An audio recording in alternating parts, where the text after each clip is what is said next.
So, good morning and hello and welcome. Good morning and hello and welcome.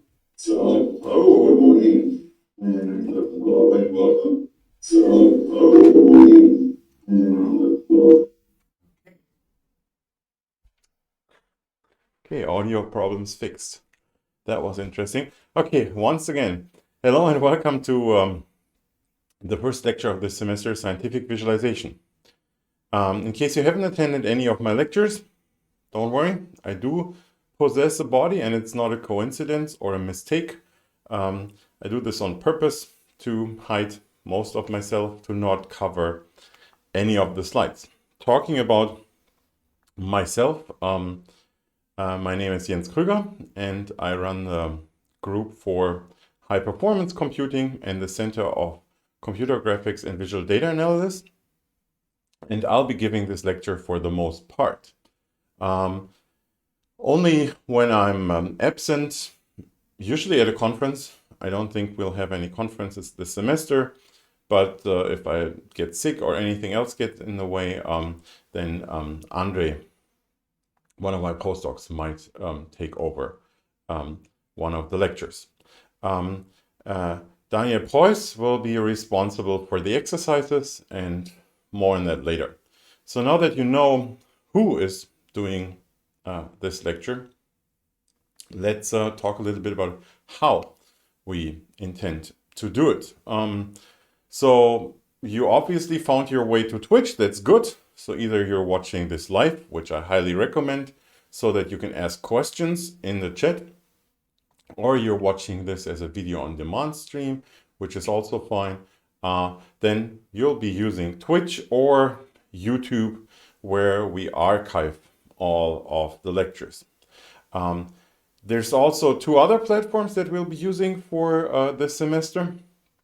One is Jitsi, which is a video conferencing system for the exercises, and the other one is Moodle, which, well, if you study at the University of Duisburg-Essen, you already know, which is used by pretty much all of the lectures for making the lecture material available.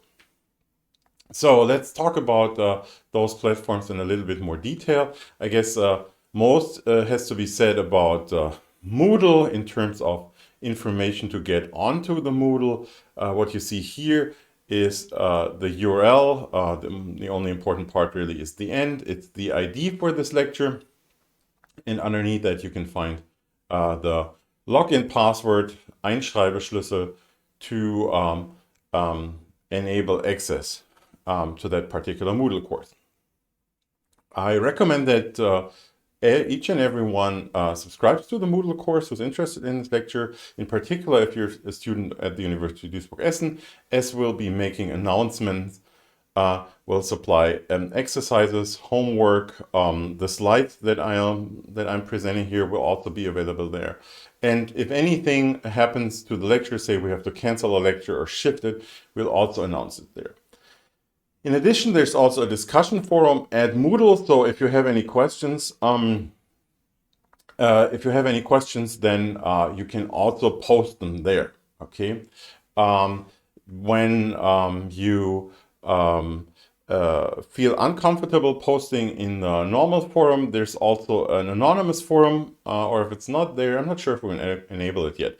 We'll also have an anonymous forum there so you can post anonymously. However, I recommend to use the non-anonymous forum. The reason for that is basically that we know who asked the question, which is kind of useful to respond. There aren't any dumb questions or anything. You really only use the anonymous forum if you really feel uncomfortable. Otherwise, it's just more practical. Because one could also get into a personal conversation if it's a longer question or if it's an off-topic question. So that usually makes things easier. Anyways, subscribe to Moodle, in particular if you want to participate in the exam, as we'll also announce exam dates and all kinds of organizational stuff. Okay, but also feel free to ask questions here on Twitch at any time. So I can see the chat and respond to the questions as soon as it makes sense. And that's what I said before. That's also the reason why I recommend that you participate in this live stream, well, live. I also highly recommend to use a browser that supports low latency transfer. So you can find a URL here that points you to a list of kind of Twitch approved or tested low latency browsers, which just makes chatting and conversation a little easier if you don't have a 10-second delay between the video stream and your ability to post. So there shouldn't be really more than 2 or 3 seconds delay, which again makes asking a question much more fluent if it fits better the point in time where I talked about it.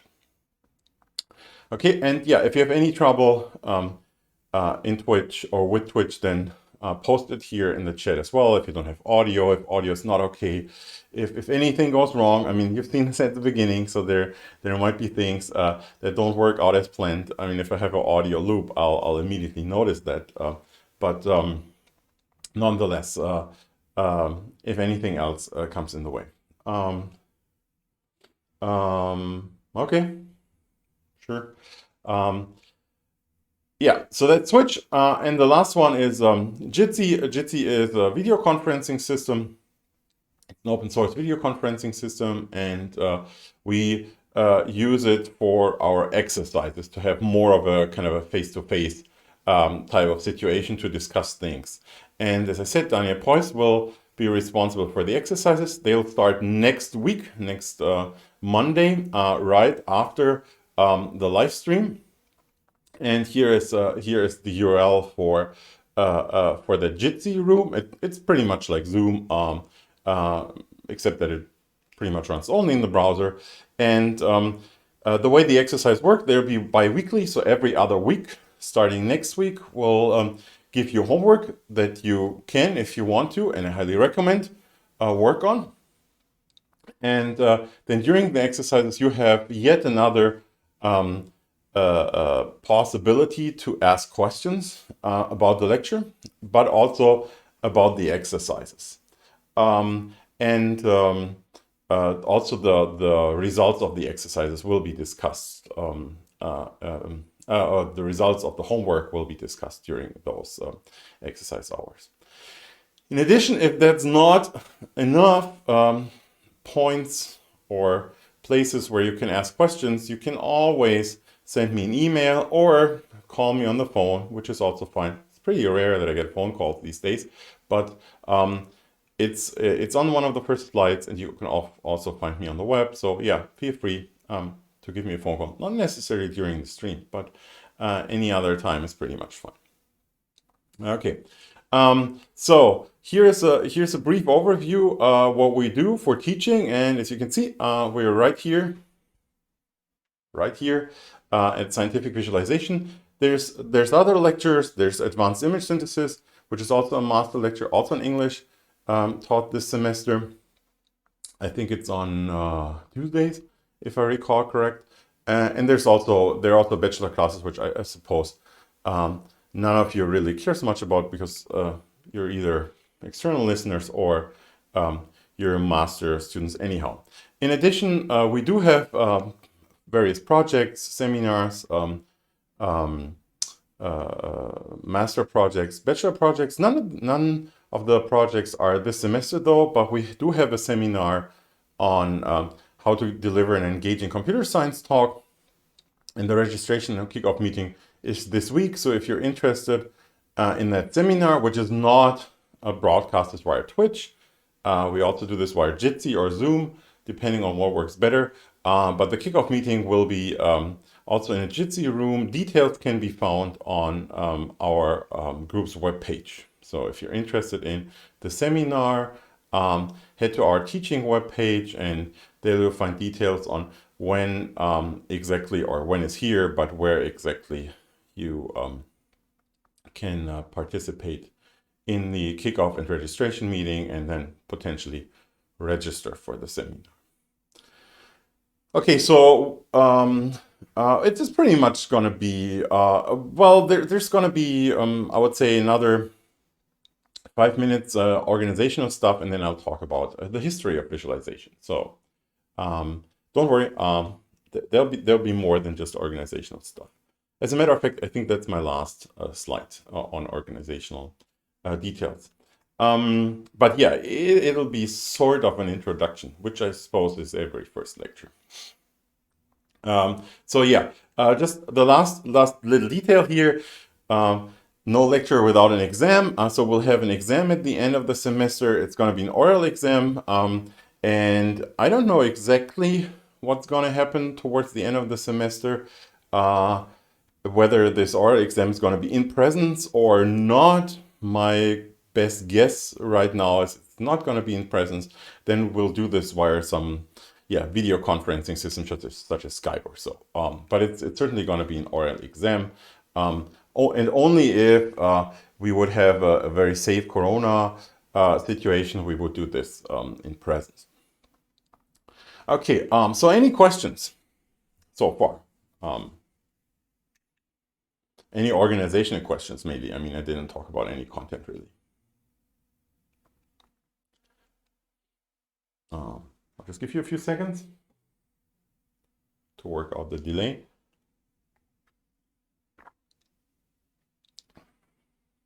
Okay, it doesn't seem to be the case. Yeah. We have a few technical remarks here. Yeah, you can use whatever system you want. And if running it directly through MPV and IRC, perfectly fine. Big deal is just that lower latency makes it easier to ask questions. Okay, so then that's pretty much it for the organizational stuff.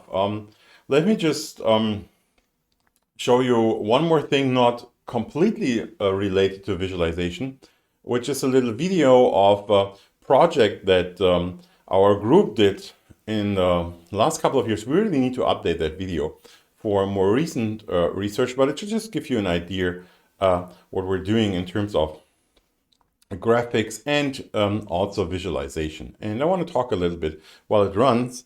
I'll just turn off my video, but while it runs, I'll talk a little bit about the content you can see in that video, because some of that will also be part of the lecture.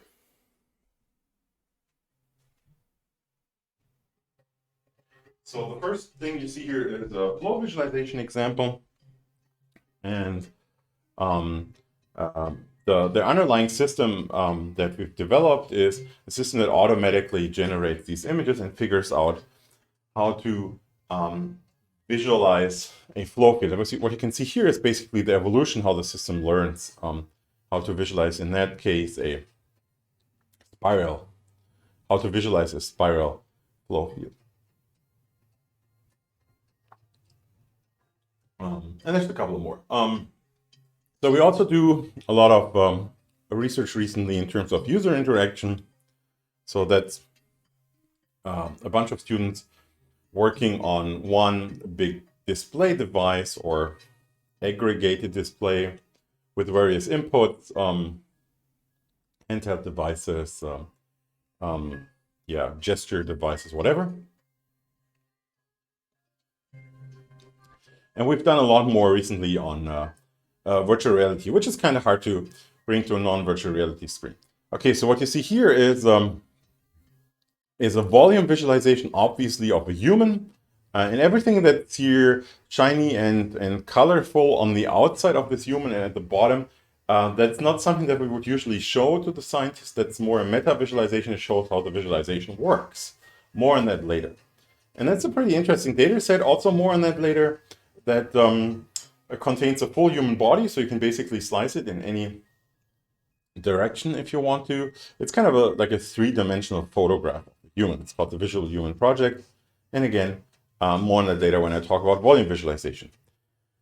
Here's a non-human volume. So that's a mixing. It's a simulation where two fluids mix. You can only see one of the two fluids, how it shoots into the upper one. And again, it's the same system, left side.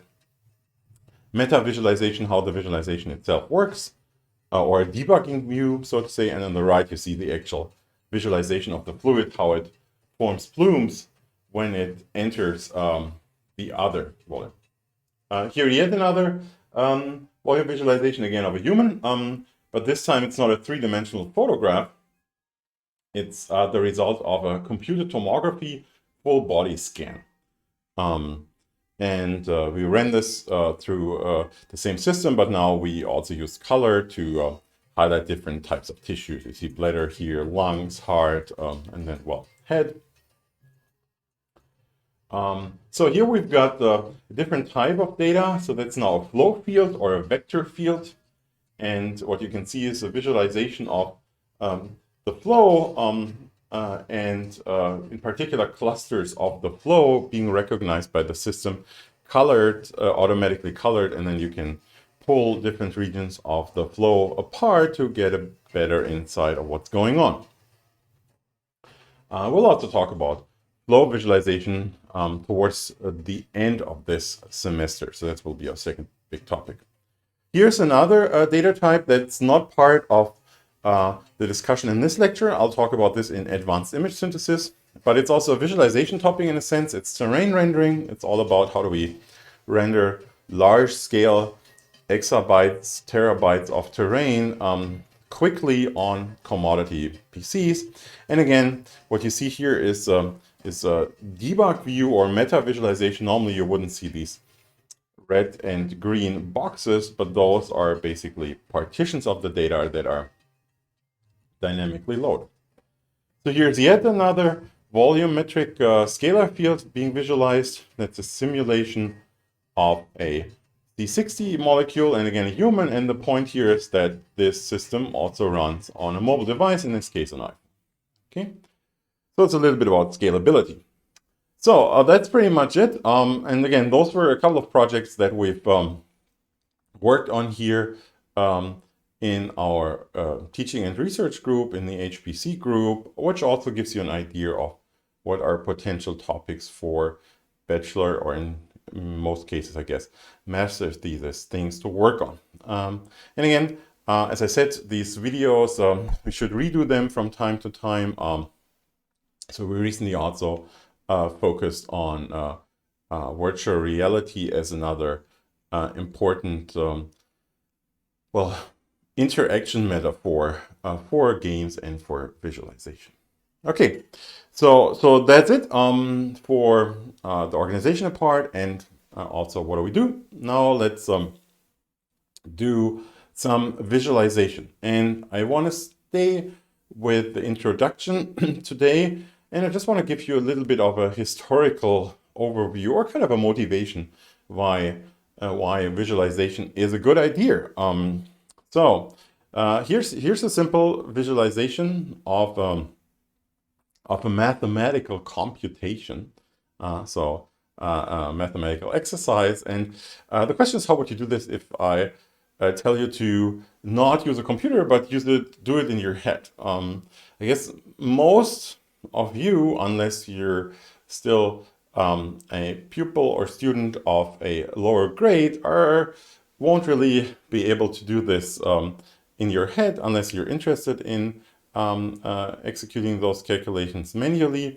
I guess most of you would have to do it this way here, if you even remember how to do multiplication on a piece of paper. But the key thing here is piece of paper, right? So what we use, even for something as simple as such a trivial calculation, is we use some sort of a visualization, right? We do this in a visual way. You can also do it in an auditory way, right? Talk about this, which also works.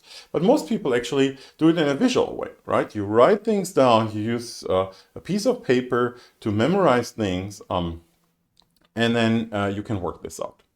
So even at that level, and it's a very concrete level, but even at that level, we use sort of a simple type of visualization. So it seems to be somewhat inherent in humanity to rely on a visual representation. And there are good reasons for that. So there are good psychological, physiological reasons. If you just look at the brain literally, you'll find there's a lot of area dedicated to this. Okay, yeah, a chalkboard, for instance, right? So, or this video stream, as a matter of fact, right? So a lot of what I do here is communicated visually, and most of the bandwidth is actually spent on the visual representation. But even if you look back a couple thousand years, so if you don't look at modern human beings, but at, well, roughly 8,000 years in the past, you can find visualizations, okay? It's kind of hard to figure out what these visualizations are really meant for because, well, after 8,000 years, a few details might be lost.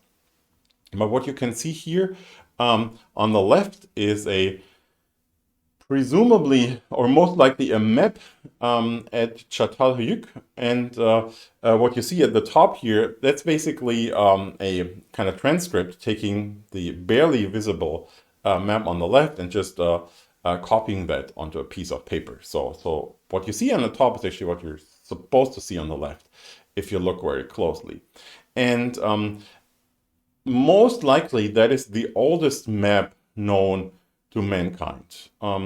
Most likely because, as I said, after 8,000 years, it doesn't come with a manual or anything. So there's a little bit of a debate whether this is actually a map of a town. So the assumption is that what you see at the bottom are huts, and that's a town, and the reddish thing is a mountain or a volcano or something that serves as a landmark.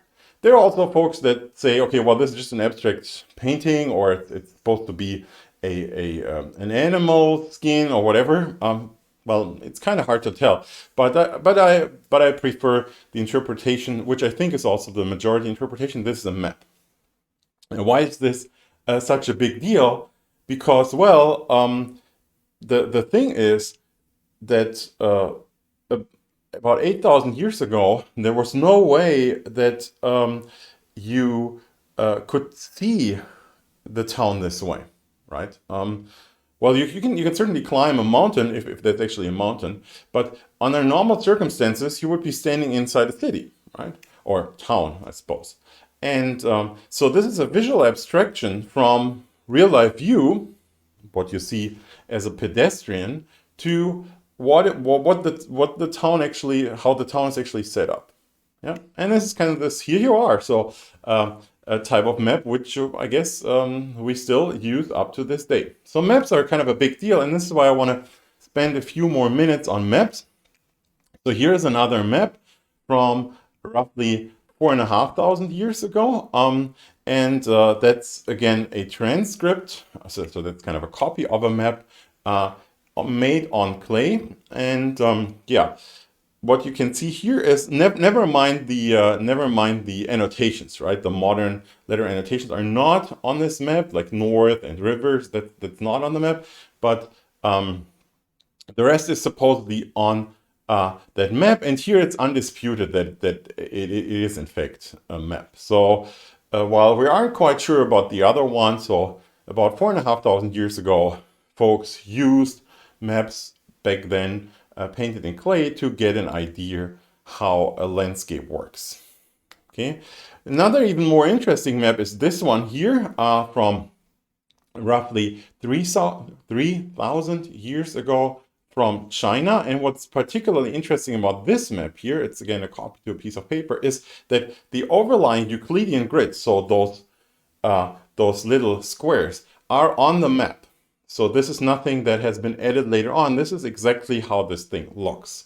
So even more than 3,000 years ago, in particular in the Chinese culture, maps and coordinate systems were already in use pretty much as we use them today. I mean, this could well be a homework assignment from a student or pupil. Draw this. What you see here drawn are rivers as well as borders. And back then it was apparently, just like today, very important to have a map, to have an idea how big your land is for, well, all kinds of things, taxes and general governmental issues. Okay, and what's really amazing is that the level of, not only level of detail, but also the use of a coordinate system. So back to Europe, what you see here is a photograph now. So these things are actually still in existence, or some of them, as we'll see in a second. That's the Babylonian map of the world, and well, it's a pretty rough map, I would say. But again, maps are a big deal. As soon as you travel, as soon as you run a country, you need some sort of a map. And what's a map? Well, it's a visualization, right? The further you move away from your actual point of view, the more abstract the thing gets. So here's another interesting map. It's about the same age. Unfortunately, the original map doesn't exist anymore, or it's lost. I don't know if it still exists, but no one knows where it is. What we do have of this map of Anaximander is, however, a description, a verbal description in a book that explains this marvelous map, and that's kind of like a visualization or a revisualization, kind of a what do you call this? Not refactoring.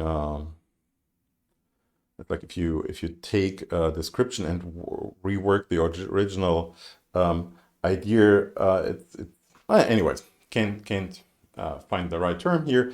But so this is what you well, it's text to picture, sure, that's clear. I was more referring about disassembling things, right? So you take the result of a process, and then you try to go back to the original. Anyways, so this is pretty much how the Greek and the Babylonians imagined, pretty much Greek here, imagined the world. Okay, so it's a world map. And as you can see, it's a little bit inaccurate by today's standards. But what's kind of interesting about this, and again, it's a reconstruction from a written text, so it might also miss a couple of details. But the interesting thing about this is that its accuracy is very dependent on a certain point of view, which is the Mediterranean, right? So they got the Mediterranean roughly right, I would say, right? And from that, there's Europe, Asia, and Libya, and then there's well, I guess ocean around it, and then the disc ends, which is supposedly the world. So, but anyways, these got the Mediterranean pretty right, which is no surprise because that's where they used to travel. So there's this version 2.0 of this map by a person called Hecataeus of Miletus, and he's also the one who described the first map and then improved it. And this is sort of its improved version. Again, the original map is lost, so we only have his kind of description of. But from this description, you can derive this one. And now there's a ton more details, right? It's still sort of Europe, Asia, Libya, and disk around this. So there's, I guess this is relatively undisputed that the world is not a disk, except for some, I don't know, nutcases today. But anyways, you can see that there's a ton more detail here. And while there's no surprise, going into the future, maps will be more and more detailed. Here's the Catalan Atlas, which we're now about 1,000 years ago or 700 years ago roughly, and we see more and more details. And an interesting thing that I want to point out here in this map, what we see, there's a lot of stuff on this map which doesn't really have to be there, right? I mean, look at this part or here. So there's drawings, there's art, and then if we look a little bit more into the future here, about 500 years ago, you see again a map, the Ptolemaic map of the world, and you can see a lot of crazy stuff here, right? So winds blowing on the outside depicted as real people. And my point here is that there's a strong connection between visualization and art, or visualization and graphics. Today, scientific visualization, information visualization, more in those terms later, and computer graphics, computer-generated art. So there's this interplay between those two domains, getting kind of information out of a map and making it more visually appealing, more visually pleasing, while not necessarily adding to the information content. I mean, if you look at these maps in detail, as a matter of fact, some of those artistic things are utter nonsense or even overlay hide information. But up to this day, this is still an important thing. So art or pleasant drawing, pleasant imagery isn't necessarily a thing that gets into the way, but that's something that makes people use these maps more, or makes people use these visualizations more. Think about visualizations on TV. in edutainment shows. Okay, so there's a lot of art that flows into these visualizations just to get you to, well, watch a newscast. Obviously, there are commercial interests these days, right? You want to get as many viewers for your newscast, for your YouTube, for your Twitch stream, whatever, to make money. But well, that was the same point here, right? So you do a map to get people to be excited about your work, and then ultimately, I don't know, get become famous or make money with it. So, but nonetheless, so there's a strong connection between visualization and art. So here are a few more visualizations, and what's interesting about them, they aren't like that old, but not that new either, right? We're talking about 500 years here in age, 300 years here in that case, or 200 years.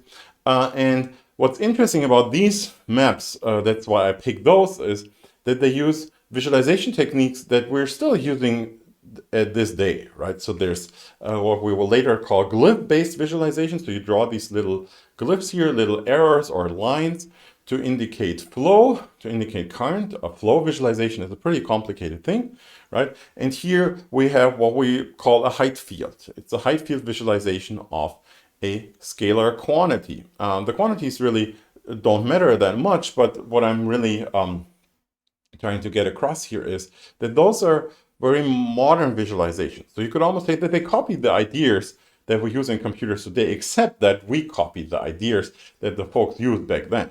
Okay, so we're not time traveling here or anything.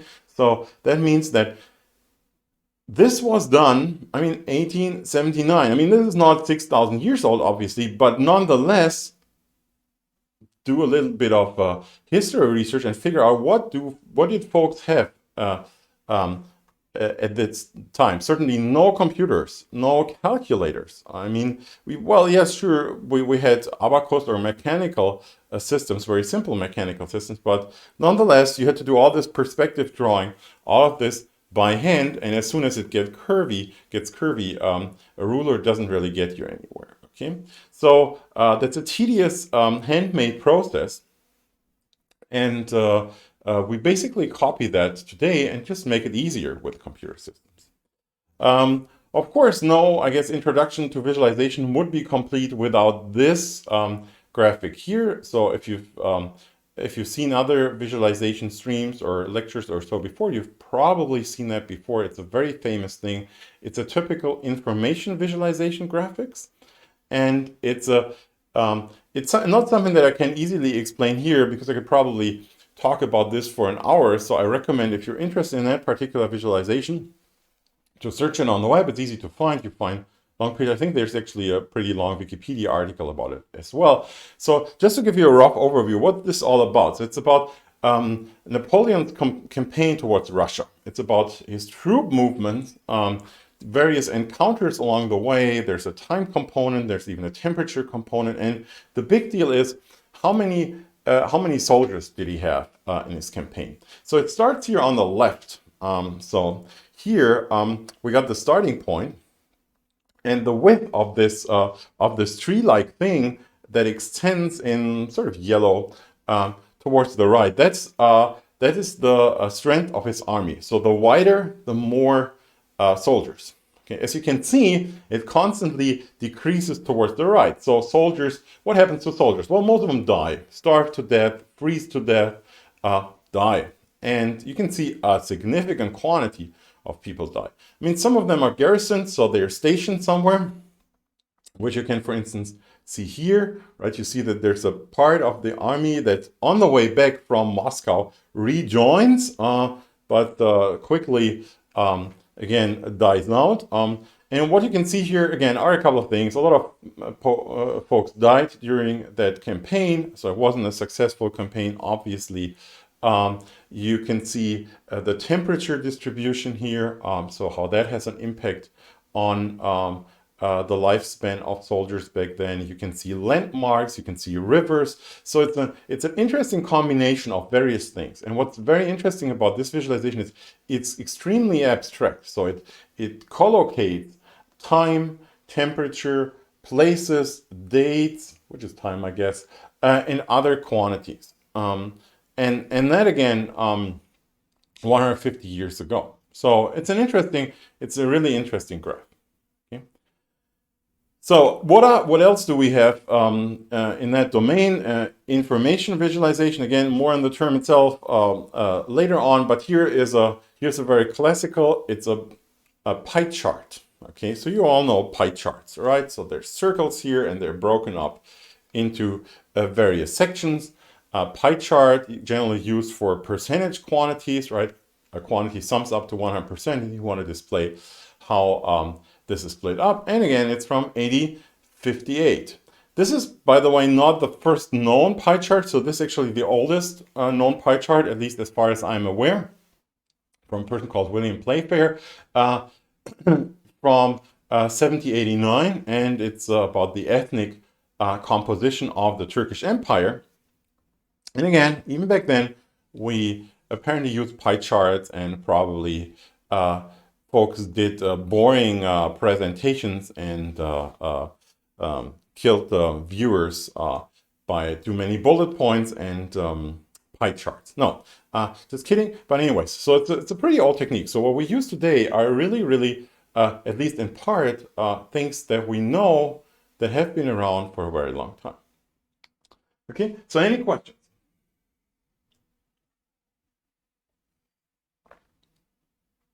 Okay, just want to give you a few more seconds. So while you might be thinking about questions, yeah, it's 18th century PowerPoint. It sucked back then. No, but yeah, so the key point here, I mean, this 18th century, 17th century, whatever, 2000 years ago argument is really, those are all visualizations, right? I mean, of course, people spoke back then. They used music back then. So there are also other channels that are not that well preserved. So in particular, audio recordings are a fairly new business. I did a stream on that, on the history of audio recordings. So if you want to dig that up. So we don't have that many records of audio recording. We have way more records of visual recordings, but it's pretty clear that while those were generally enhanced by talking about them, that visual representations played an important role in science and in government and in daily life as well. Okay, so here I just want to present a rather trivial, but still very important quote, and it's the purpose of computing, right? We're now in the 20th century here. The purpose of computing is insight, not numbers, okay? And that's generally, I guess, the purpose of research is usually not numbers. It's some sort of insight, right? Science, some sort of insight. I'm not sure about art, though. I'm not an artist, but probably most artists would also claim that some sort of insight or whatever feeling is the important thing, and not numbers that are produced by a computer system that might aid an artist these days. Okay. Okay, sure. See you later. So, but what does this mean? Again, we're talking about 1962, which is 20th century. But what computers did we have around 1962? Any smartwatch, probably any device in your speaker is way more powerful than supercomputers in 1962. And even back then, apparently, numbers kind of superseded the perceptual abilities of people. Here's an example of numbers. So that's a pretty simple example. It's a table of, an assignment of one number to another. So it's simply f of x, so to say, tabulated. So what do you see here? What's your insight? Okay. This is what's called a scatter plot of the same data, right? What do we see here? Well, we see there's apparently a sort of a linear relation between x and y.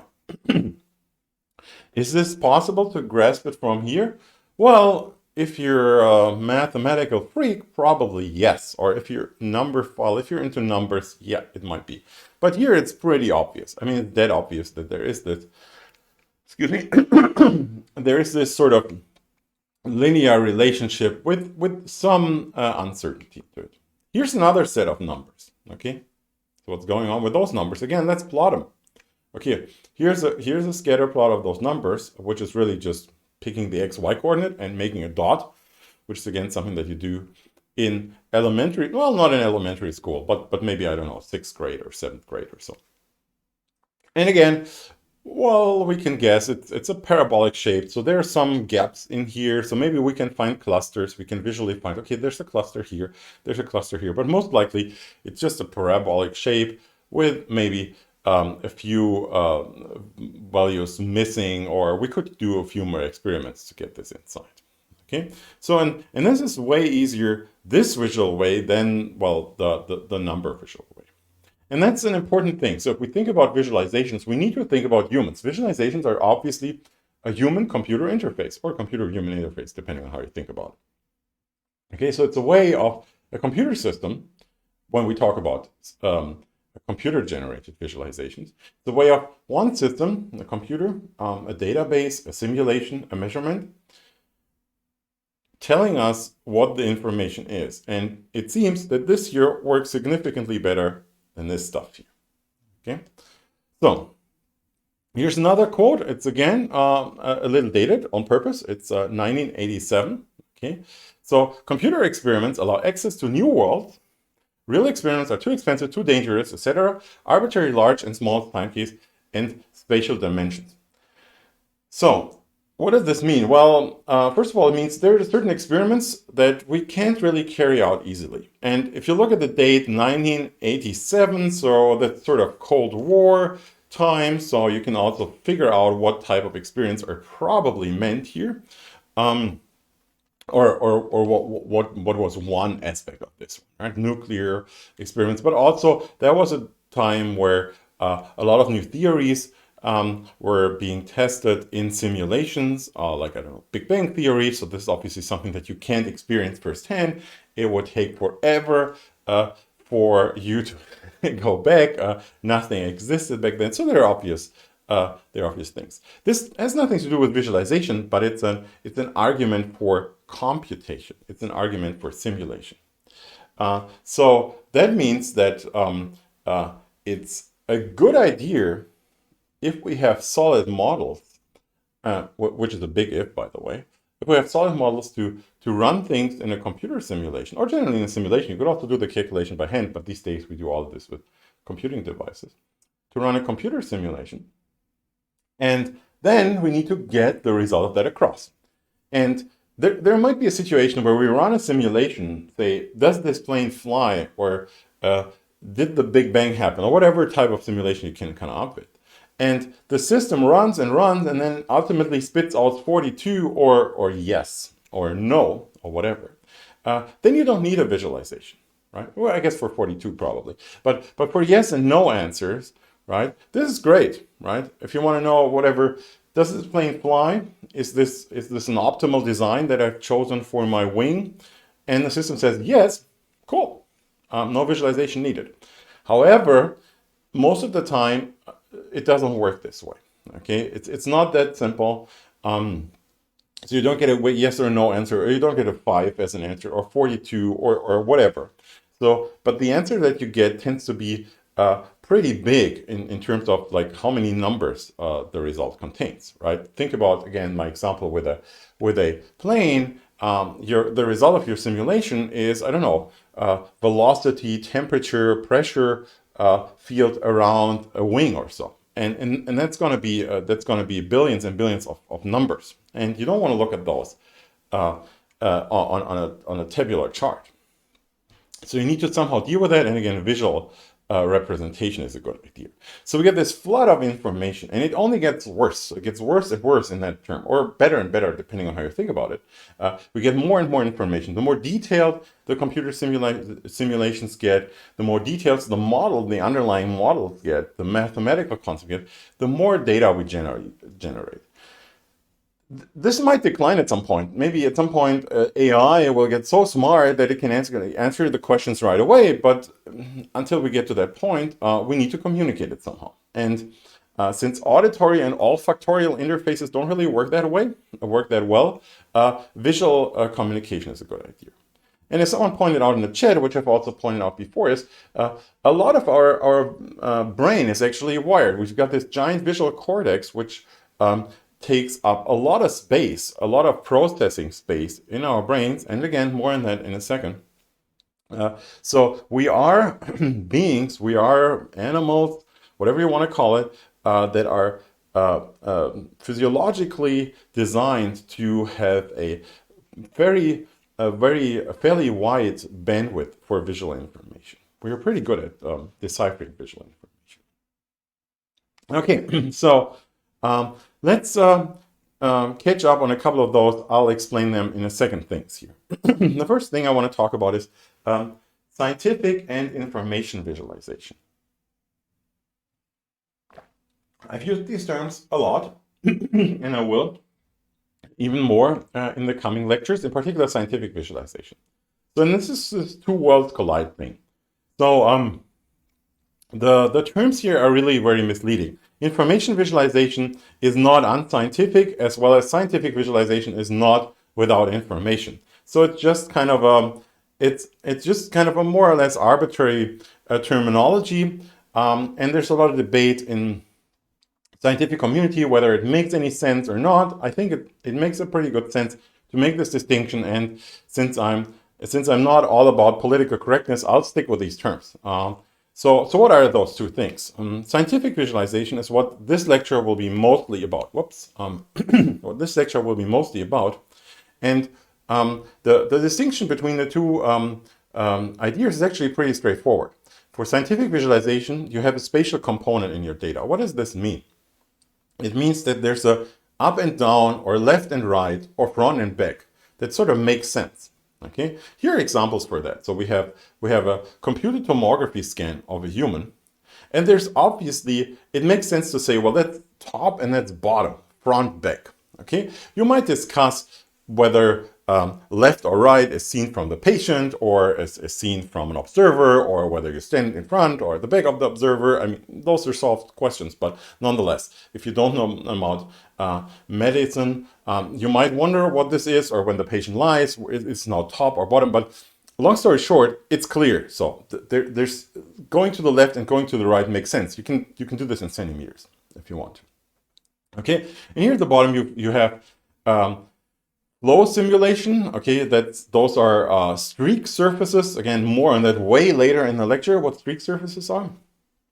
But again, you have natural coordinates here. Okay, so flow around a cylinder, I can say that's the top of the cylinder, and then there's at the other end there's a bottom. Okay, and this is left, and this is left, and this is right. So there's some spatial component to it. Okay, and that type of data is SciVis data, scientific visualization data, and we have techniques to particularly deal with that type of data. Why is the spatial component so important? It's so important because if you have a spatial component, you can use that in the visualization. If your data has an up and down, then draw the up on the top and the down at the bottom. Most of the time, that makes a lot of sense. There's also data, however, that doesn't have a spatial component, okay, that are visualized differently.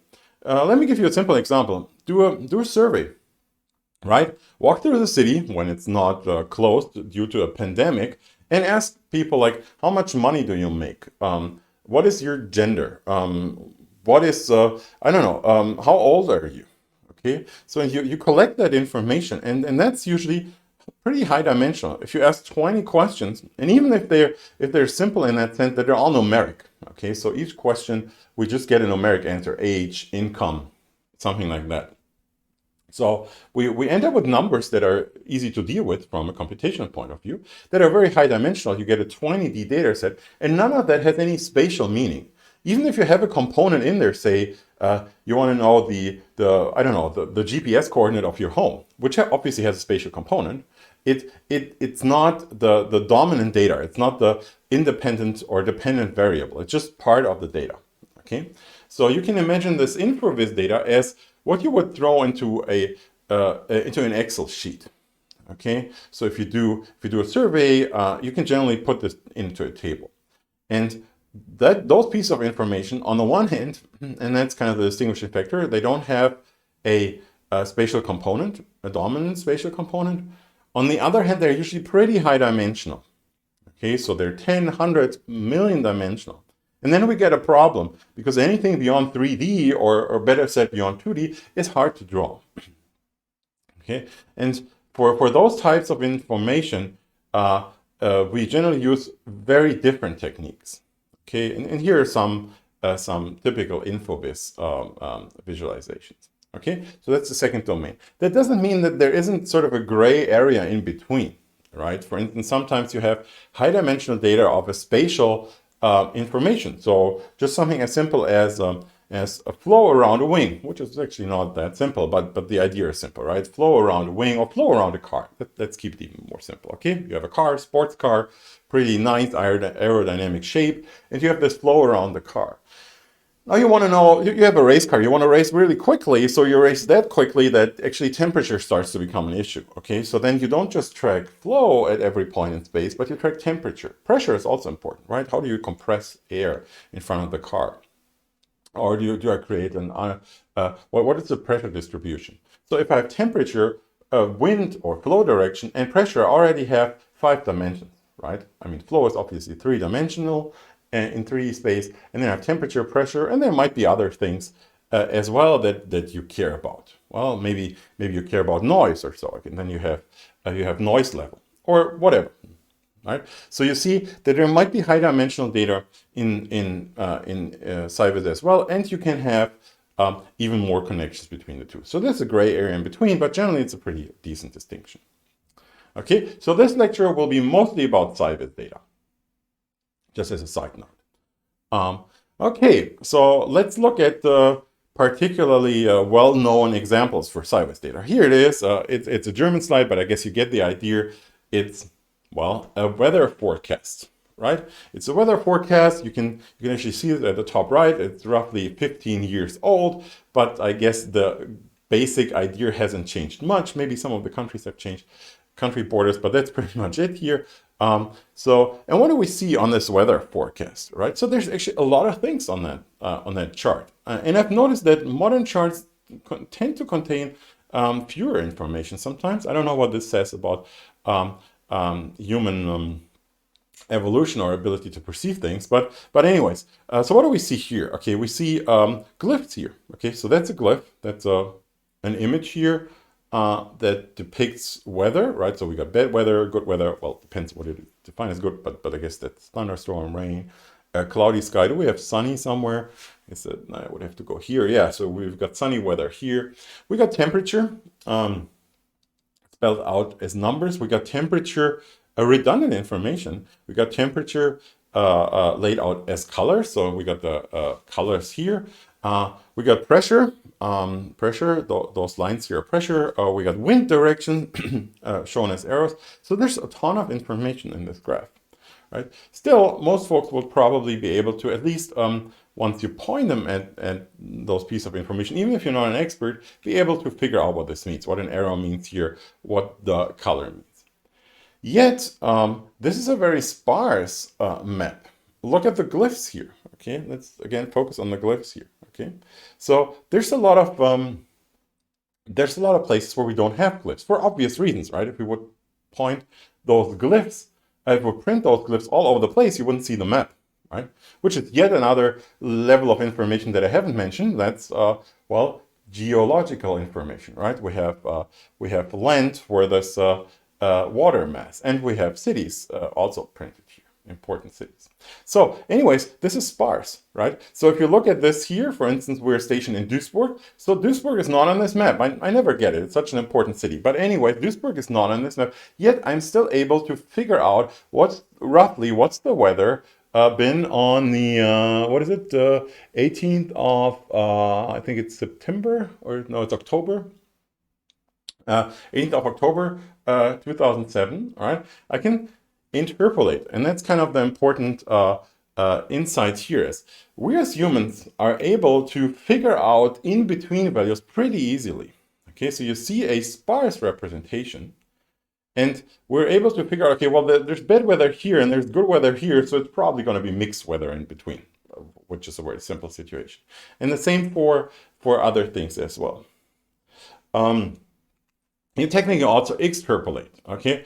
However, we'll get to the details of that one later on. But the big deal is we can actually make sense of sparse data, and it doesn't take a lot of thinking about it, right? It doesn't take a scientific education to be able to read this type of map here, right? You've got the legend here, and if you spend enough time, I guess you'll be able to extract a lot of data from that one. Okay, even if you don't spend a lot of time, you can just glance at it and get something. Okay, and that's an argument why visualization is such a nice thing, because we can do these things, interpolation, clustering, structure search, all of that kind of works naturally because we have hardwired hardware in the brain for that. We can even figure out roughly where it's located. Talking about a lot of data, so actually on purpose put a lot of text on a slide here, which I tend not to do. You've probably noticed that by now, that I tend not to have bullet point slides a lot, unless there's a very specific purpose for that, which I think is very important. And if you attend my seminar on how to give an engaging talk, I'll make a big fuss about this, why it's useful, and why it is sometimes useful to use bullet points, but not on every freaking slide. But that has a little bit of a drawback for students, because my slides, which has nothing to do with this slide, by the way, that's just a kind of a meta remark about this lecture. My slides are slides. They're no script. I make a very big distinction between a script and a slide deck. They should be different. Okay, so long story short, there is no script for this lecture, which is again not a coincidence. I do this on purpose because I want you to attend, and I want you to take your own notes. In essence, write your own script. Well, maybe not a very sophisticated one, but one that works for you. Okay, so if you don't attend the lectures either in presence, sort of in presence, live stream, or as a video on demand, you'll have a pretty hard time grasping information from the slides alone. I provide them, as I said at the beginning, I provide the slides on Moodle, but I don't even recommend much downloading them because they don't really make much sense without me talking about it. As far as books, well, I'll actually talk about books in a second here. Yeah, there are a couple of books on visualization. There's actually a ton of books on visualization, which kind of falls into this area of data explosion here. So we have more and more books. I don't really, I do have book recommendations. They're on the website, but they are very general and only interesting if you want to dive deeper into certain topics, because they tend to be big, tend to contain a lot of information. Okay, so if you want to focus on just the content of the lecture, just getting through the exam and learning the basics, attend live streams. Okay, so that's the key point here. Okay, now back to the actual informational content of that slide, not just its formatting. My point here is that we have a lot of data, and we get more data by the day, by the second, by the minute, and it grows. So it not just grows, but also the growth grows. Okay, so data literally explodes. I've put on a few numbers here. Okay. So 2002, we had about 5 exabytes of data flowing around in the world, and most of that was stored on magnetic either disks, hard drive, or tapes. Okay, so that's about 20 years ago. So things have changed a little bit. Okay, but what's interesting is that has doubled roughly from 1999. Okay, so we see that a lot of the information is growing, or it's just coming. Yeah, I guess most of that is either stored optical or in some other, like the rest is stored optical or other things. Enrollment key, yeah, it's at the beginning. I mentioned that at the beginning of the lecture. If someone's got it, you can post it. I don't know the back of my head. It's also on the web page. It's on our teaching web page. Okay. But if someone wants to post it here, it's fine. It's no secret. I just don't know it. Okay, so what else is interesting about the information is that if you look at the information that wasn't stored, that was just volatile, that was just kind of flowing around, 2002, again, 20 years ago, that was about 18 exabytes, okay? 5 exabytes, 18 exabytes, so we already created way more information than we would store. And I guess that's good, because not necessarily everything, all the information that flows around should be stored. I guess that's a good point. But anyways, we generate a ton of information. Anything that we don't store is lost. And again, I would say that's probably good for some information, but if you again think about history, bookkeeping, think about those old maps, relics from the past, the fact that we generate more and more information and we're not even able to store it is kind of a big deal, probably.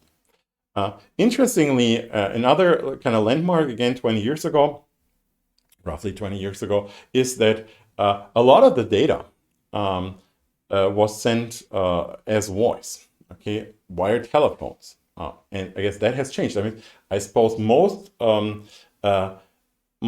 people don't even use their cell phones for making actual phone calls anymore, right? I mean, you can just tell this by the way folks hold their phones, right? A phone is meant to be held this way, not that way. At least anatomically, that was how it's designed. But these days, if you see people walking around, they tend to use voice messages, WhatsApp calls, whatever.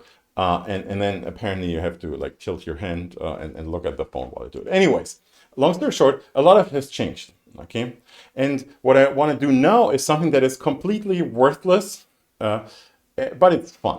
Okay, so kind of the next couple of minutes are a attempt that's doomed to fail to tell you a little bit about, to give you an idea of what these sizes, what these data sizes mean. I know that it doesn't work. I still do it because I think it's a lot of fun. But the fact that it doesn't work is very important as well. And in particular, what's interesting, a lot of people don't know that it doesn't work. You'll see in a second what I mean. Okay, let's start with a kilobyte. Okay, a kilobyte is a unit of data that a while ago was sufficient to store a whole program. These days, probably the file name of your Word document consumes multiple kilobytes, but fun aside, it's 1,000 bytes, so 10 to the third power, and roughly it's the informational content of a page, right? Or that is in the order of kilobytes, let's put it like this. So whether it's 1 or 5, I don't really care, but it's in the order of thousands of bytes. Okay. Well, the next step is about 1,000 times more. It's a megabyte. You've probably also heard about megabytes. That is how much the header of your Word document these days contains when you have an empty document. No, again, just kidding. And that's roughly a book, right? I mean, that if the first one was maybe a kilobyte or in the order of kilobyte, the size of a book is in the order of up to 1,000 pages or so. Okay, so that kind of makes sense, I suppose. And this is something that we can grasp, right? The informational content of a page, we can understand that. The informational content of a book, well, you can read a book, right? You can read efficient algorithms, I don't know, cover to cover, fine. Let's move on to the next one. Yeah, our early CDs, 640 megabytes to be precise, what the size of a CD-ROM, unless you would use it, you would use oversized. Okay, 640 megabytes. So it's in the order of 500 megabytes. Yeah, that's correct. So a gigabyte, another 1,000 bytes. So what's 1,000 books? Well, that's roughly, I would say it's a truckload of books. Okay, so if you do a yard sale or whatever, and you dump your books into your truck, you can roughly fit 1,000 books into a truck. So that's about the informational content. Okay, so let's make another step. So what's a terabyte? Well, then a terabyte is about an academic research library. It's about 1 to 2 terabytes. Okay, or about 50,000 trees cut and turned into paper. Okay, so that's about the same amount of data. So I said at the beginning that I do this for fun, and I think it's pretty funny, but it's at this point already, it's completely worthless. Okay, what do I mean by completely worthless? Well, because like, who the hell can imagine the informational contents of that many trees cut into paper and then turned into books? I mean, it's kind of a fun thing, and again, that's why I do it. But it's totally worthless, right? the interesting thing, though, is you need to be aware of that. And I don't think a lot of people are aware of that, right? You have all these interesting, interesting, funny, but totally worthless points when you read papers, you see newscasts. For instance, like you have the situation where, okay, that guy made, I don't know, $1 billion with, I don't know, that transaction with Bitcoins or whatever, right? And then someone would say, well, $1 billion, that's the amount of money that if you stack them euro or dollar coins one on top of each other, you get the distance back and forth from the moon 10 times. Like, and I'm always like, well, that's cool, but what the hell does that mean? I mean, all it means is it's big, right? I can't imagine the distance to the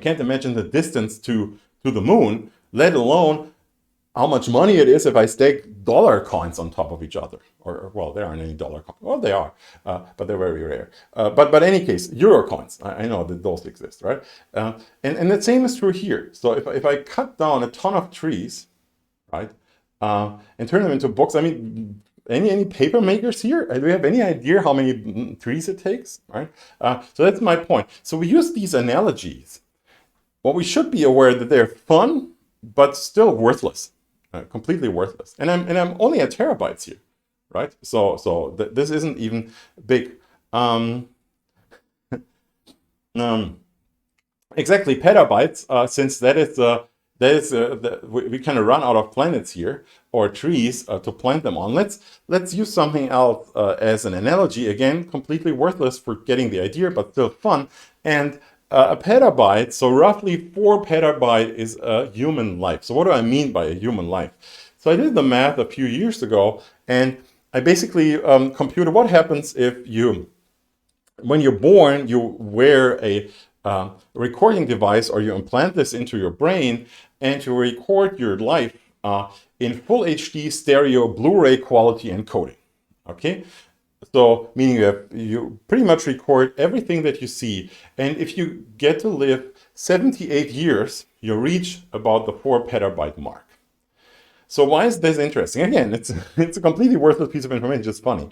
But it's interesting because like all the things that you ever see in your life, and that's including day and night, right? I didn't distinguish between day and night. So 87 years, Blu-ray recording, 1080p, stereo will be about 4 petabytes. My point is, we can store 4 petabytes, right? It's not your average hard drive capacity, admittedly, but this is not completely out of the question. And it's actually Blu-ray recording isn't even very good, and 1080p is a fairly high resolution. So if you use a smarter codec these days, you can probably crunch this down. But my point is, this is feasible. Okay, we've reached a point where our computer systems have reached such a capacity that we can, I would say, easily record your entire life. Okay, no big deal. You can probably record this with a more reasonable codec on a commodity RAID drive or so. Okay, another again pretty worthless but still funny analogy is all printed material ever printed. It's about 200 petabytes roughly, right? I mean, it's kind of hard to guess.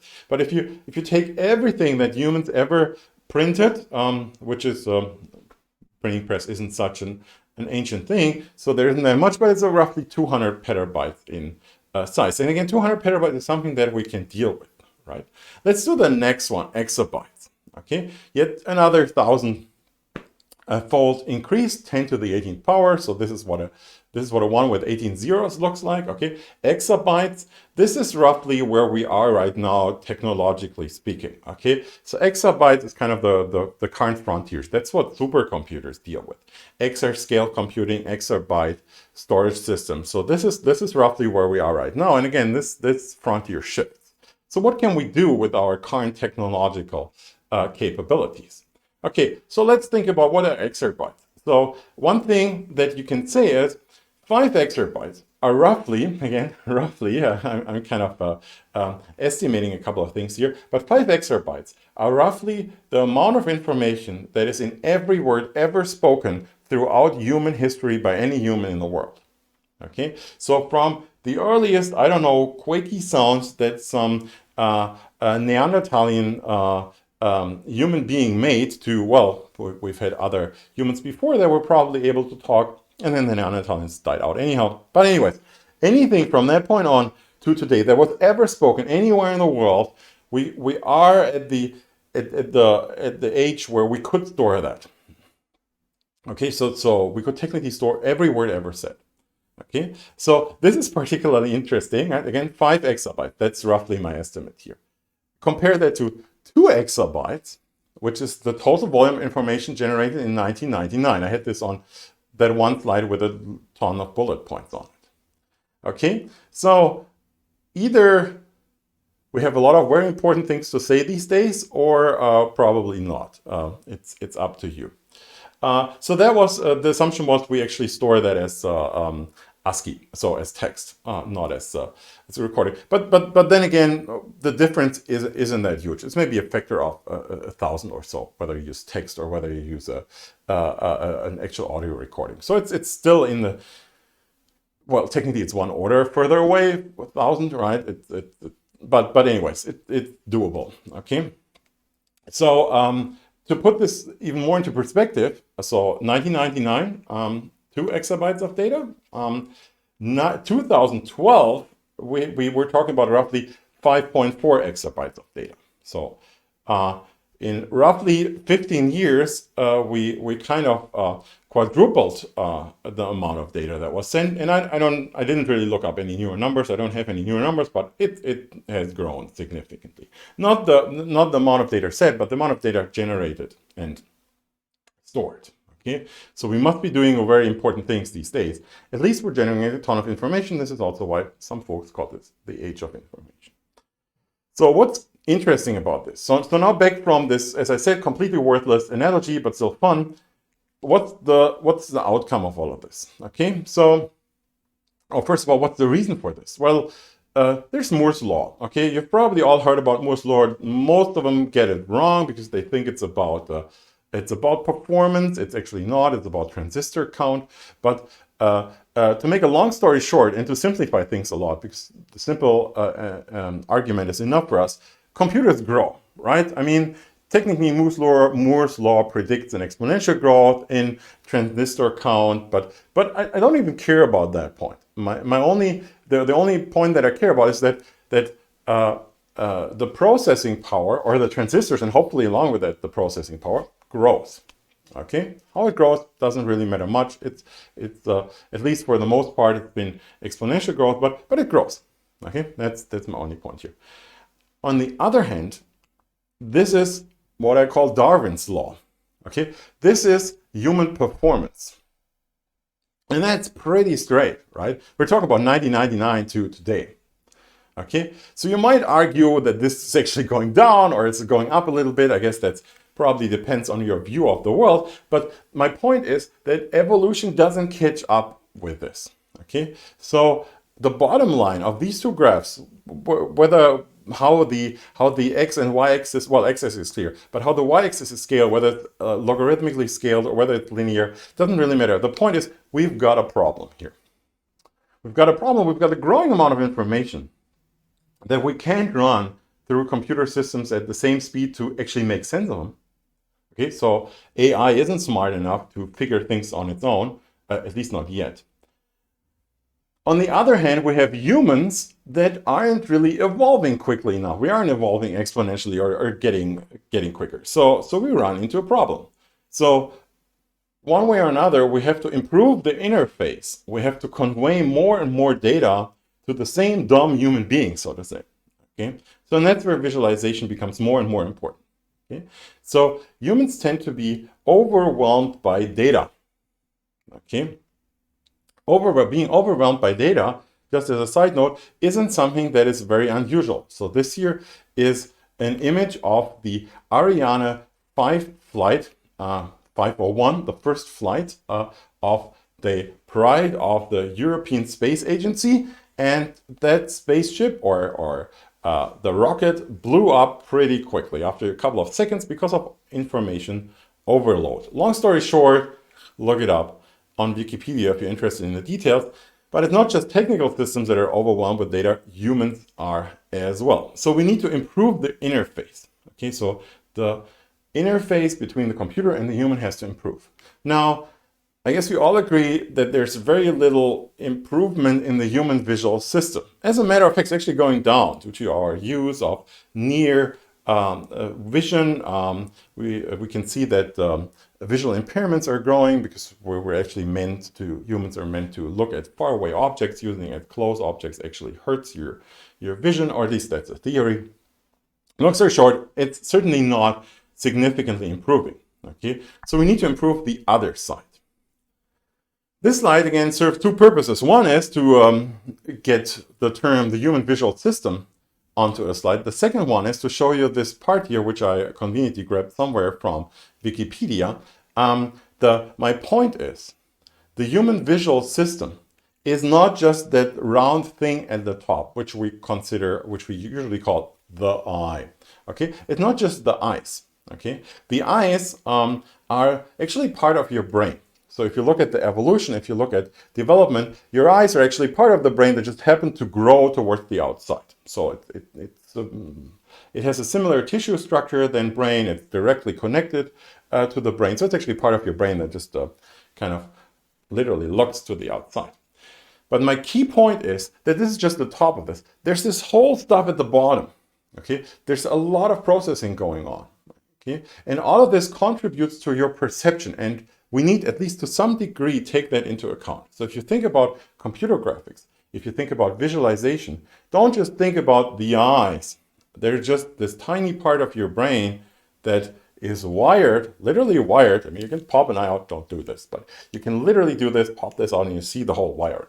Okay, and so it's an important aspect of visualization to also consider the bottom.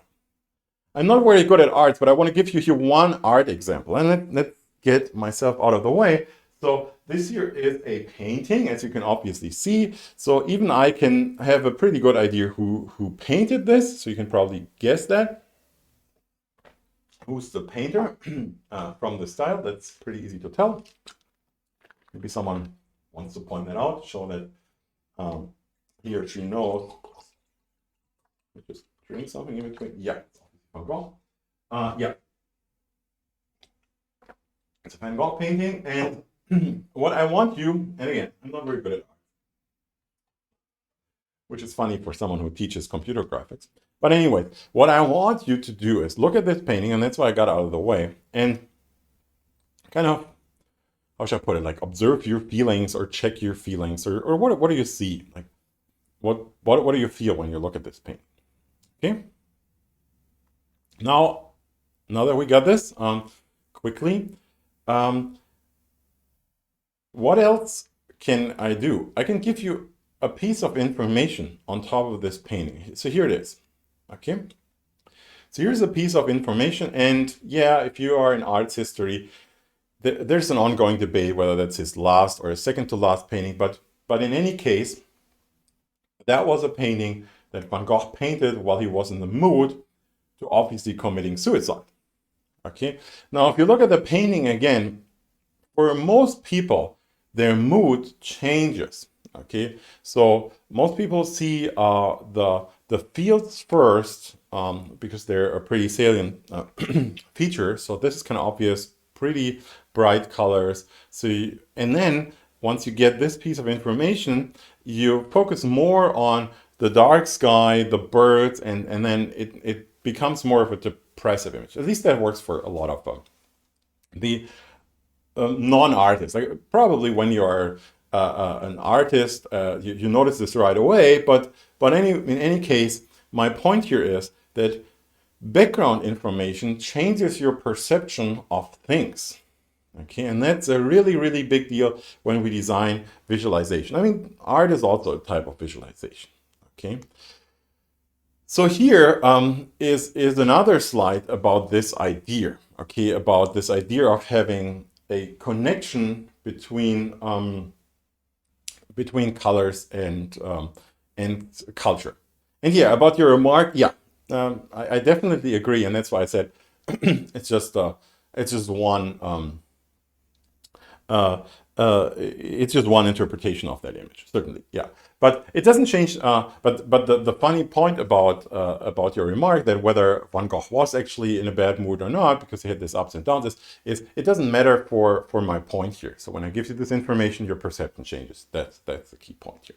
Whether what the actual reality and what was going on into that person's head is kind of hard to say. Okay, so here's as I said, here's another image, and that's actually one of the reasons to download my slides or to go to informationisbeautiful.net, which is where I grabbed this image from, because this is way too small to read on a slide. But my point here is just what you see here is this. It's a visualization, as a matter of fact. It's a visualization of colors and cultures, and what you see here is there's certain emotions, certain states of mind that are related to colors. Okay, and there's some things that are very curious. For instance, if you look at death, which I think is, I also can't read it, but I guess it's the top left here. It's one that oscillates between white and black. And there's which I guess some of you are aware of. In some cultures, black is the color of death, which is, I guess, the predominant Western interpretation. However, in the Islamic Arabic world, white is the color of death. Okay, so you would wear white on an Islamic funeral, whereas you would wear black, which I suppose we can consider the opposite at a Christian funeral. Okay, and the same is something similar is true for other cultures. So there are also some things that work surprisingly well. But again, here you have red and green for the same emotion. So my point here is that your cultural background, your surroundings matter a lot of what you perceive, how you interpret a color. So if you, for instance, use red for stop and green for go, there might be cultures where that isn't a smart idea. I'm not talking about something such as color blindness, trichromacity, dechromacity, and so on and so forth. More details on that in my computer graphics stream. But even for people with normal trichromatic vision, which is what we call full color vision, you have very different interpretations of colors. And that is something that you, again, may want to take into account when you design a visualization, because it's not just the eyes that make sense of an image, but it's even time, it's your cultural background, right? I mean, obviously people that were raised in one area of the world aren't inherently different than others. They just were raised differently. They have different pieces of information stored, and that changes the perception.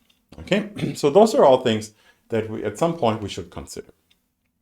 Now, let's step back a little bit. Where do we get the data from anyways? Right? If we want to visualize data, where does the data come from? Okay, yeah. Yeah, it seems like some cultures, again, it's a funny thing. So I recommend you go to the webpage, you check out the webpage. It's actually pretty funny that some cultures don't seem to have some colors associated with feelings and so on and so forth. So it's a thing that we can dwell on for quite a while. So where does data come from? And there's tons of data sources, but let's just break them down into three basic categories. There's the real world, theoretical world, and artificial world. What do I mean with that? Well, real world measurement. Okay, what I can look at a thermometer and I know roughly the temperature at a certain point in space and in time. So that's the measurement. I can do this more sophisticated to get more information. Okay, typical measurements. Theoretical world, that's you have a mathematical model, you have some sort of scientific model, you can throw that into a computer system and you get out numbers, you get out some representation of reality or whatever. Okay, so that's what I call theoretical world here. And then there's the artificial world, which a lot of people tend to forget if you think about visualization. Okay, but often data is designed. Think about art, but it's not necessarily art. There's other sources as well. Think about something as simple as architecture, right? If you design a building, it's usually not, it doesn't originate from a simulation, at least in most cases. It originates from an idea from an architect, okay? So from a designer. And that's what I call this artificial world. So you just make things up. But those made up things can easily become simulations, and they can easily become reality if you build them, right? And again, things need to be visualized here.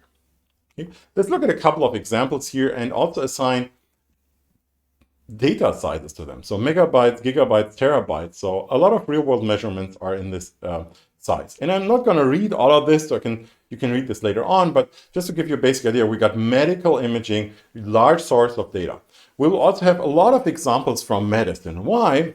Because we are humans. So we know humans, you know how a human looks, you know from your own experience how a human works, at least to some degree. So we got a lot of knowledge about humans sort of inherently. So using medicine as an example is pretty good because I don't need to explain what an arm is, at least for most of you not. Okay, so this is why I'll tend to use a lot of medical visualization examples here, although a lot of the techniques are way more general than that.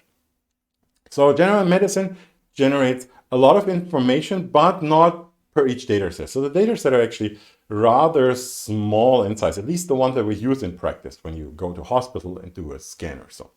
So then there are other data from various areas of natural science, physics, biology, chemistry that tend to generate bigger chunks of data. In particular, astronomy these days, Mars observation, Mars surveillance orbiter, they constantly stream tons and tons of information.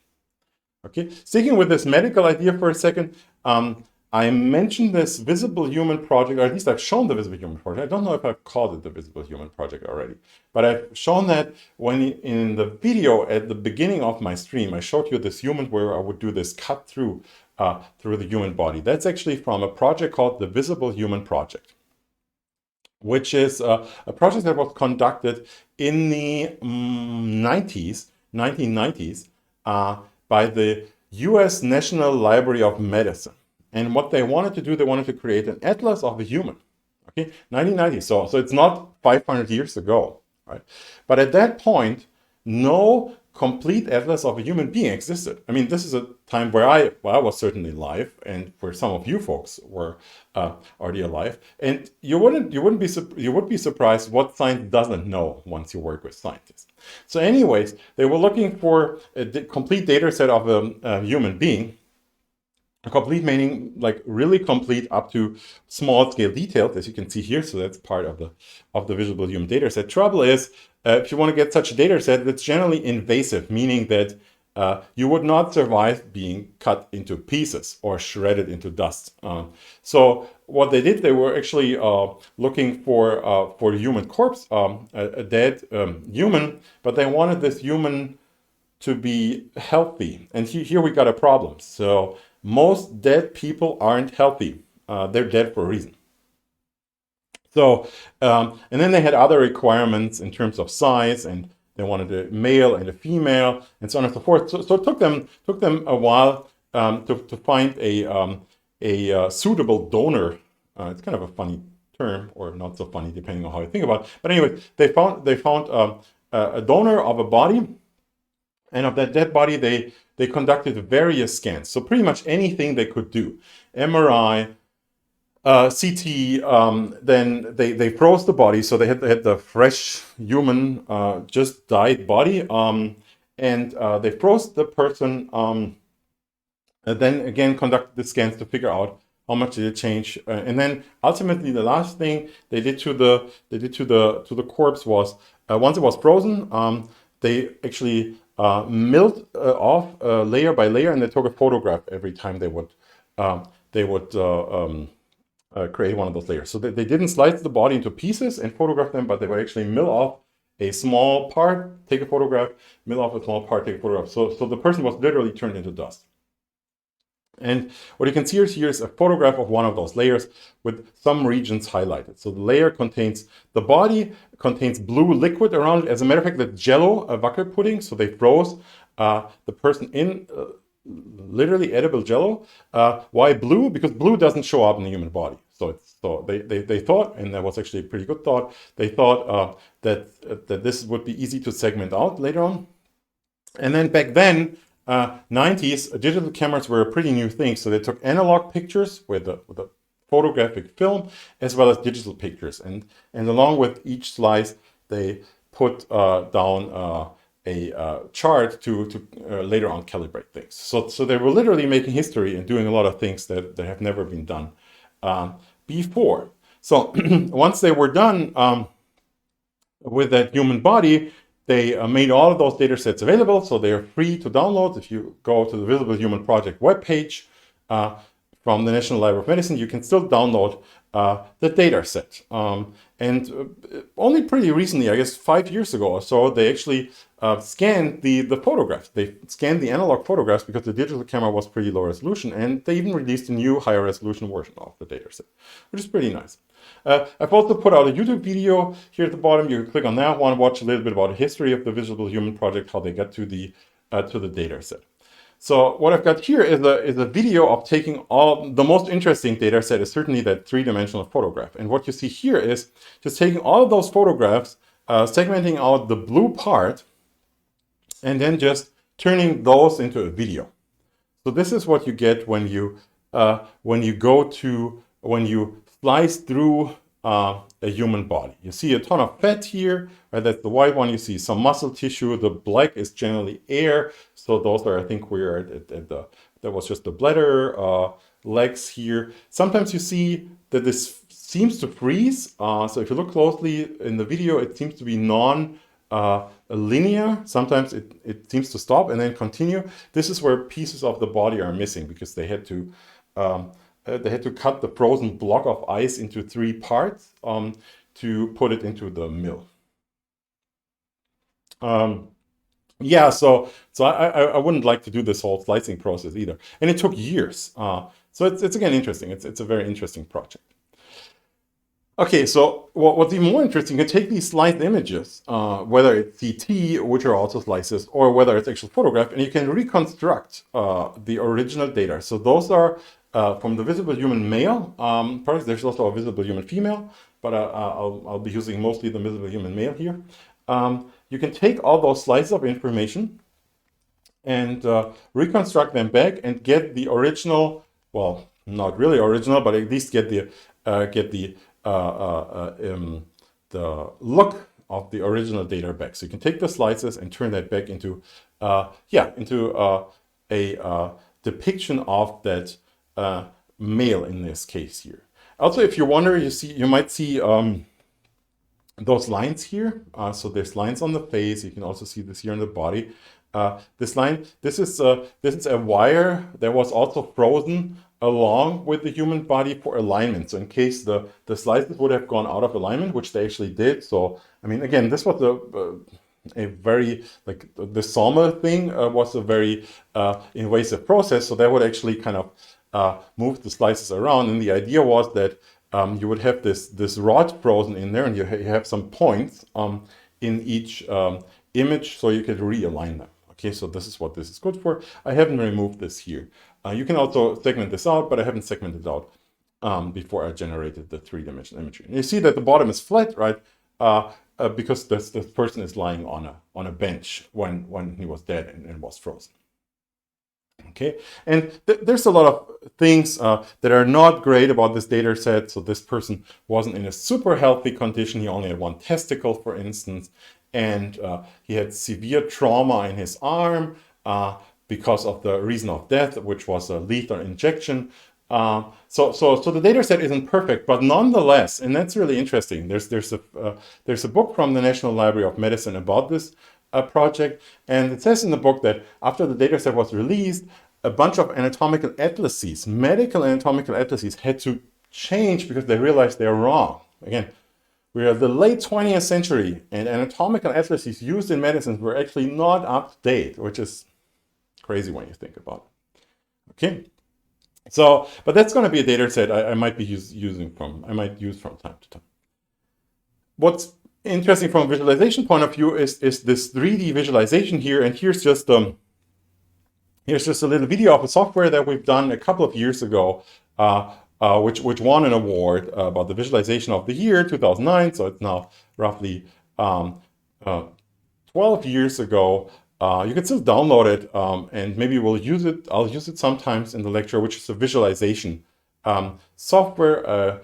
A scalar volume visualization software that, for instance, allows you to load the Visible Human data set and then play around with it and look at the different features of the data, combine them, do transfer functions. And again, all of this, what you see here, we will later on talk about in more detail how this works.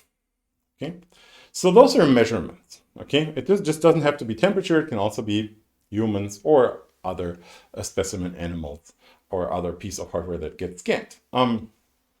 So as I promised, the next source is the theoretical word, simulations, right? So what do we get from simulations? Well, we've got science and engineering, to put things simple. In both domains, create tons of data that can be pretty much of arbitrary size.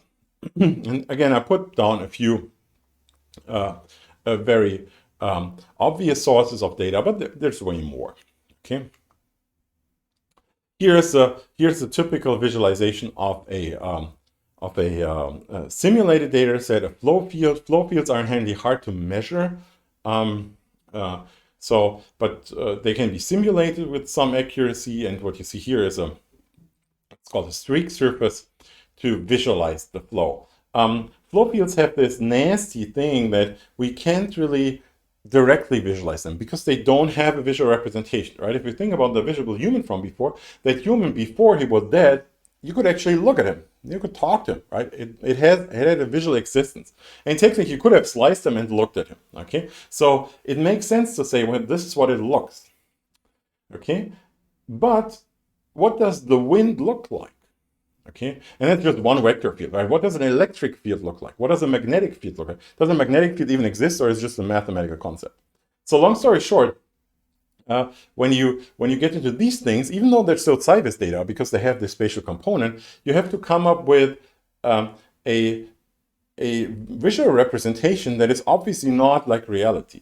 And one way to kind of bridge this gap is to do streamlines, streak lines, path lines, particles, to simulate as if there would be an object that gets influenced by the flow. Okay, so for instance, like dust. We know that you can throw dust in the wind and you see dust flowing around, right? So this is sort of the idea that we often use in a visualization for a flow field as kind of a way to bridge this gap. And this streak or flow surfaces kind of takes this to the next level. Here's another example. I really need to encode that video. It's a little bit it's a little bit broken in the encoding, but anyways, so this here is a human brain. This is a visualization of a tensor field, a so-called diffusion tensor field, and again, this shows how the brain is wired, to keep things very simple. And since you can't look at the wiring of the brain, we again need to find a proxy and sort of little objects following the wiring of the brain is the analogy here.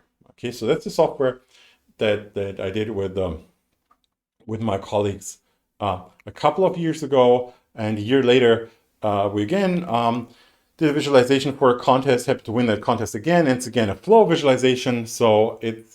But this time it's again something even more abstract. It's a visualization for of an earthquake. So the task for this challenge, for this content, was to have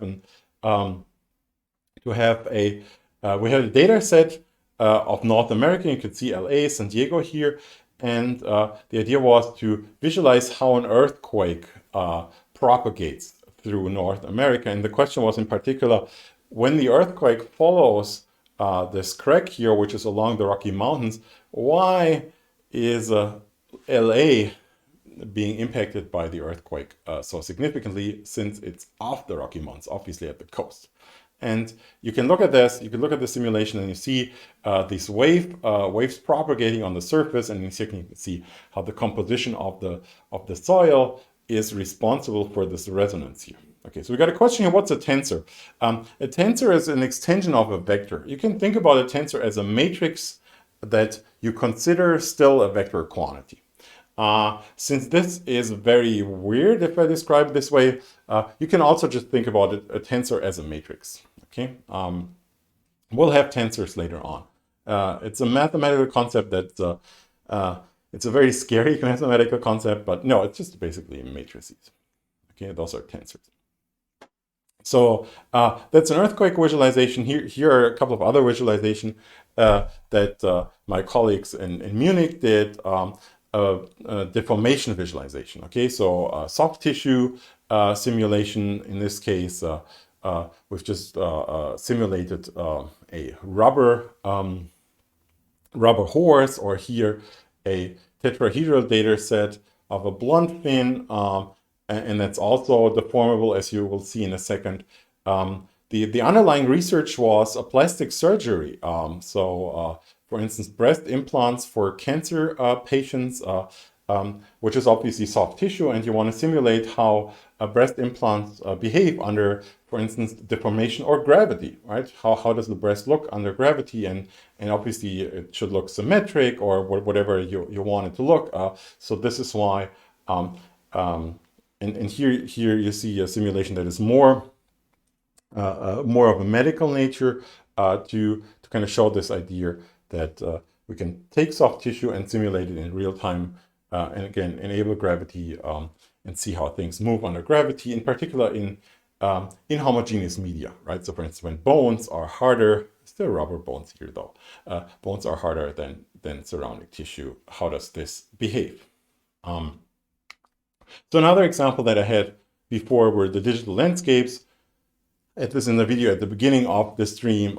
Again, it's an important thing. You can imagine games often using digital landscapes, but there's also various other scientific reasons to visualize a landscape. So you want to look at geological formation. You want to look at, I don't know, political aspects. How do disasters, for instance, change? What are potential landslide area, so on and so forth. So there's all kinds of things that require digital landscapes to be rendered quickly. And digital landscapes tend to be pretty large, so we have high resolution scans. If you want to get even larger data sets, it's again a visualization from colleagues in Munich. That's the simulation called the Millennium Run, which simulates a distribution of dark matter in the universe.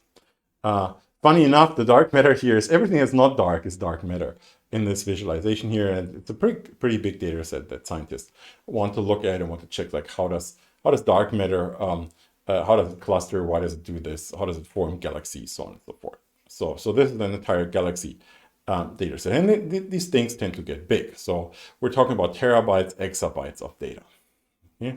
And yeah, artificial world, I also mentioned that one. I'm not going to touch much on that, but just notice that this is a huge deal, right? I mean, it's not like, okay, sure, we also have Van Gogh paintings that we might scan, but no, you got TV, you got movies, and most of the data is actually here in that area, right? So a lot of data is generated for movies, and in particular for commercials, by the way. So all of those effects companies that do cool Hollywood movies, they make their money not with the movies, they make most of their money with commercials. So this is where most of the computer graphics goes into.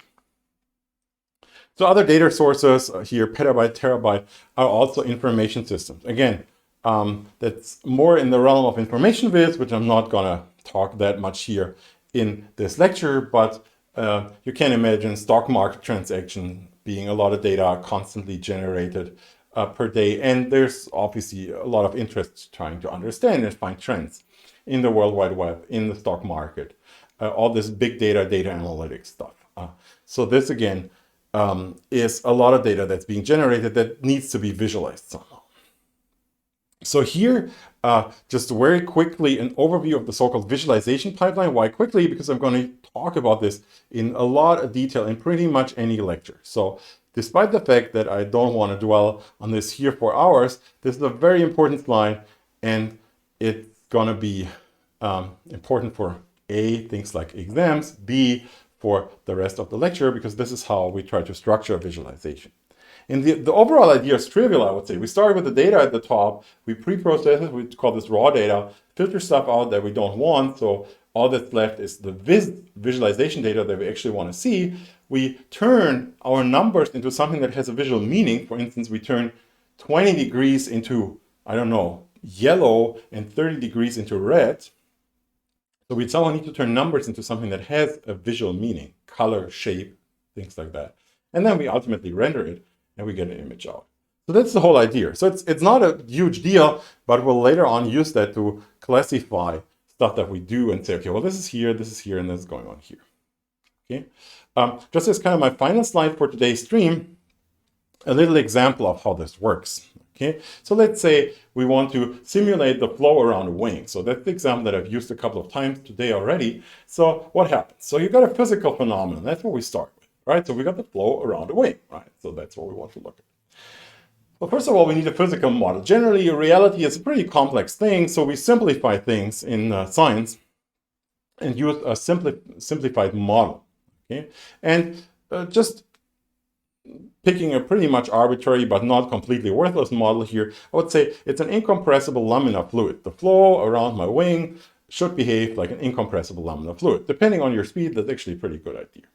So the next thing we need is we need a mathematical model. Okay, we need some sort of a mathematical formulation to handle that physical model. And for instance, we can use the so-called Navier-Stokes equations. Okay, details don't matter here, just an example. So if I use the Navier-Stokes equations to describe that, I need some sort of a numerical algorithm that then helps the computer, or that the computer uses to simulate, to solve this particular, which happens to be a partial differential equation. Okay, so we solve this, for instance, by a trivial or simple approach called the finite differences approach. Okay, so and then we're done. Okay, so we are here now. So we've generated a result, but now we need to visualize that result. So we take that result over and filter it. So for instance, from the numerous things that we might get, our temperature, pressure, flow, we just select the flow field. So that's the filtering. We just select the three-dimensional vector field here. And we somehow want to visualize this. So I make a mapping here.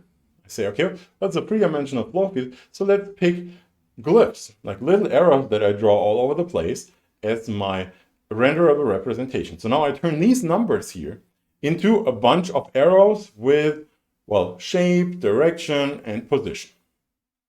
And then I ultimately render those arrows. So I generate a pixel raster grid, which I then can throw at the screen. And then you might figure out, okay, well, this is completely broken. I've made a mistake here. So that might influence all of your stuff. So your physical model might be off, or your simulation might be off, or whatever. So this might then make a bunch of loops before you design your wing. Well, yeah, so you probably, well, it depends on, today's computers are actually pretty powerful. So most of your graphics cards are able to do a lot of the computations already. You've got a pretty beefy parallel processing hardware in your computer these days. Okay, so that's just an idea how this works in reality. So with that, do you have any questions? Any questions for today? Because we're pretty much done for the first stream of this lecture. Any final questions for the day?